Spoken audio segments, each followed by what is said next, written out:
There's one sound that terrifies every pilot more than enemy fire, more than engine failure, more than anything else. A loud bang, a rush of wind, and the sudden, deafening roar of air screaming past your ears. Cabin depressurization. At 35,000 feet, the air is so thin that your brain has less than 15 seconds of useful consciousness before you pass out. Your blood literally starts to boil. Not from heat, but from the lack of pressure. This is the silent killer. In 1952, the world's most advanced airliner was the de Havilland Comet. It was revolutionary. The first commercial jet. Faster, higher, smoother than anything before it. It changed aviation forever. But then, one by one, they started falling from the sky.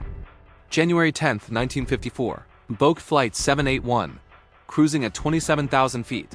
Suddenly, an explosion. The plane breaks apart mid-air. 35 people dead, 3 months later. South African Airways Flight 201, same thing. Mid-air breakup, 21 dead. No one knew why. The investigations went nowhere. The comet was grounded. Engineers were baffled. Until they did something no one had ever done before. They took an entire comet fuselage and submerged it in a giant water tank. They pressurized it, over and over, simulating thousands of flight cycles, and then they found it. Tiny cracks, starting at the corners of the square windows. Stress concentration, metal fatigue. Every time the cabin pressurized, the square corners acted like stress magnets. Tiny cracks formed, grew, spread, until suddenly, catastrophically, the whole thing ripped apart. The comet didn't just change aviation. It taught aviation how to survive. After the comet disasters, every aircraft was redesigned. Rounded windows, reinforced skins, better materials. The lessons learned from those crashes saved millions of lives.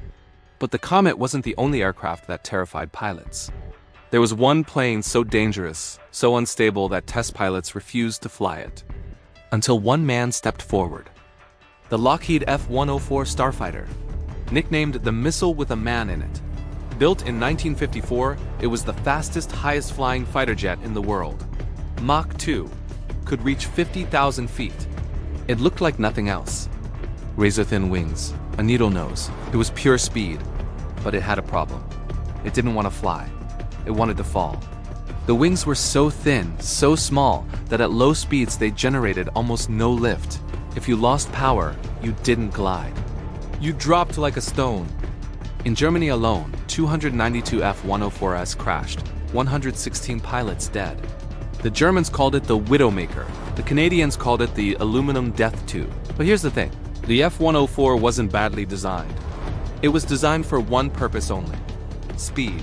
It was a pure interceptor, get up fast, shoot down bombers, get home. It wasn't meant to be a dogfighter. It wasn't meant to be forgiving. And that's exactly why it killed so many pilots. But there's an even more feared aircraft. One that didn't kill its own pilots. It killed everyone else. The Boeing B-29 Superfortress.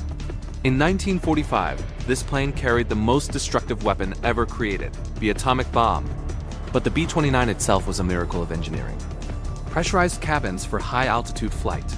Remote-controlled gun turrets. A range of over 3,000 miles. It changed the world. After Hiroshima and Nagasaki, warfare was never the same. The B-29 proved that a single aircraft could end a war, could change history. But the B-29 had its own demons. Early models were plagued with engine fires. The Wright R3350 engines were underdeveloped, overheating, catching fire. Pilots called it the engine that eats itself. In training, more B-29s were lost to engine fires than to enemy action.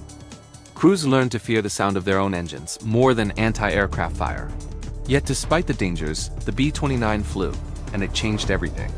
But there's one aircraft that combined all these fears: depressurization, engine failure, structural failure, and it happened to the most famous plane in the world. January 15, 2009. US Airways Flight 1549. Captain Chesley Sullenberger. First Officer Jeffrey Skiles. 155 souls on board. 30 seconds after takeoff from LaGuardia, a flock of Canada geese strikes both engines. Both engines fail simultaneously. At 3,000 feet. No power, no thrust, just a 70-ton glider. Sully has 3 choices. Try to turn back to LaGuardia. Try to make Teterboro Airport. or land in the Hudson River. He chooses the river. What most people don't know is this: the N320 wasn't designed for this. The ditching procedure was theoretical, something you practiced in simulators.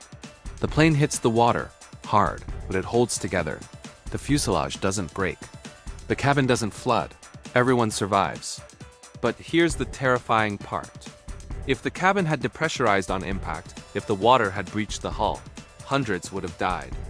It was a miracle, but miracles aren't engineering. And aviation doesn't rely on miracles. After Flight 1549, the FAA mandated new bird strike testing, stronger engines, better radar, wildlife management at airports. The lesson? The most feared aircraft isn't the one with the worst design. It's the one facing the unexpected. Because no matter how advanced our technology becomes, no matter how many safety systems we add, aviation will always have one enemy it can't defeat: the unknown. The Comet taught us about metal fatigue. The F-104 taught us about design trade-offs. The B-29 taught us about pushing limits. And Flight 1549 taught us that sometimes skill matters more than technology. These planes changed the world, not because they were perfect, but because they failed.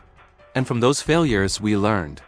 Today, when you board a commercial flight, when you settle into your seat, when the cabin pressurizes and you feel that slight pop in your ears, remember, that comfort, that safety, that peace of mind was bought with blood, with the lives of those who came before.